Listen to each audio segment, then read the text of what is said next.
All right, so I'm going to talk pretty quick. I did this presentation at 3 o'clock this afternoon, so if I stumble, bear with me. Tonight I'm going to talk about fantasy user interfaces and some random thoughts around that. Specifically, fantasy user interfaces was a term coined by a guy named Mark Colran, who specialises in creating user interfaces for movies like The Blade, Mr. and Mrs. Smith, The Island, and so forth. It's a way for him to explain what fantasy UI is. My role, as I said, was a Rich Platforms Product Manager at Microsoft. Up until December, I was in Redmond, Seattle. Now I'm a user experience specialist.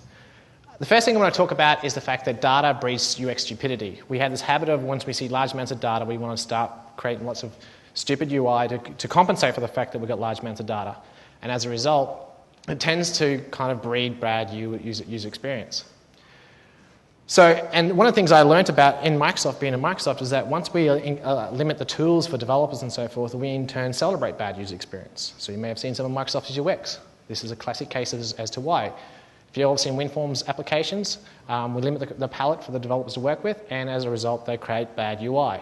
When they create bad UI, they overcompensate, and what they typically try and do, their heart's in a good place, they try and find ways to help the user through an experience, but at the same time, they create more pain. So just because you can doesn't mean you should. So, thus, fantasy user interfaces was a concept which I sort of pushed around Microsoft. I said, what if we took a page out of this guy's book where we say, keep it simple? Because in movies, basically you have 30 seconds to make an impression on the end user. You have 30 seconds to tell a story with the user experience. So you have these little bloopers where the hero automatically knows how to access the software. He gets access granted. He can hack a Unix system in 30 seconds. We've all been there, of course. So fantasy user interfaces is about the concept of what if we could take that methodology and apply it to software today?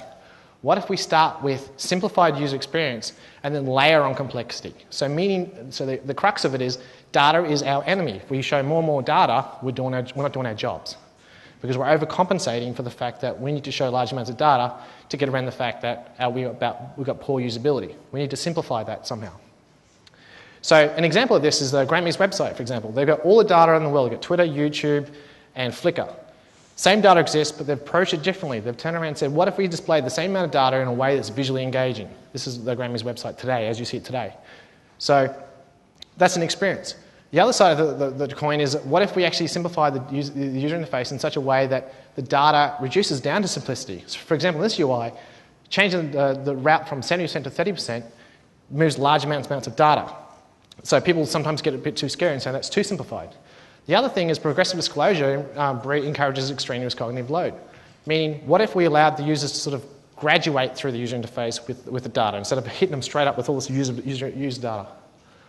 But to do that, we start off with a blank canvas. And it's terrifying to start with a blank canvas because you don't know what to do next. So what we need to do, we need to start thinking about what other devices are out there. So this is the point in time where my slide's supposed to kick in. I overtook you guys. So the reality is the fact that in the movie we saw Sean Bean use the island. He had a terrible Surface. That was a movie. Today it's a reality. It's Microsoft Surface. Over in Brisbane right now, they're unpacking the first Surface table to hit Brisbane. So Yorker is right now unpacking that. That's a concept where it's actually starting to be democratized around the world. Microsoft's democratizing that concept. Same thing. I saw the movie The Iron Man. I looked up to the right and I saw, wow, that'd be a cooler device. And all of a sudden I see the iPad. What you say, do what you will with the concept. But also Microsoft's coming out with the Courier. So these devices are now starting to influence the way we do user interface design. It's the way we're influencing the way we project data. It's the way we display data.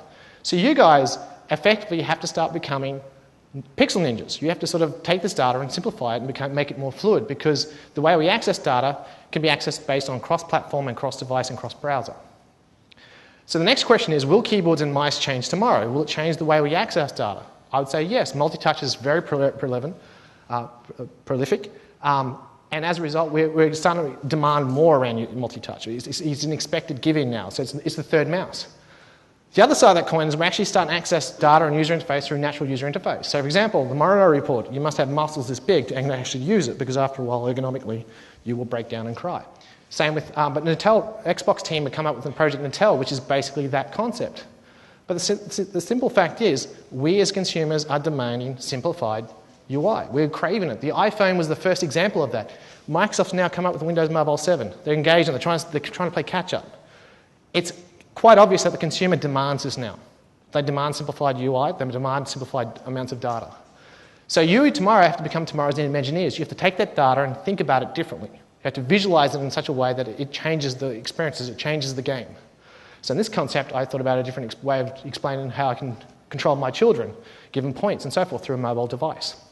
So to end my quick summaries, keep it simple, focus on fantasy user interface, have lots of fun with the UI, and don't try and bring the old metaphor forward to the latest round of new technology. And that's it.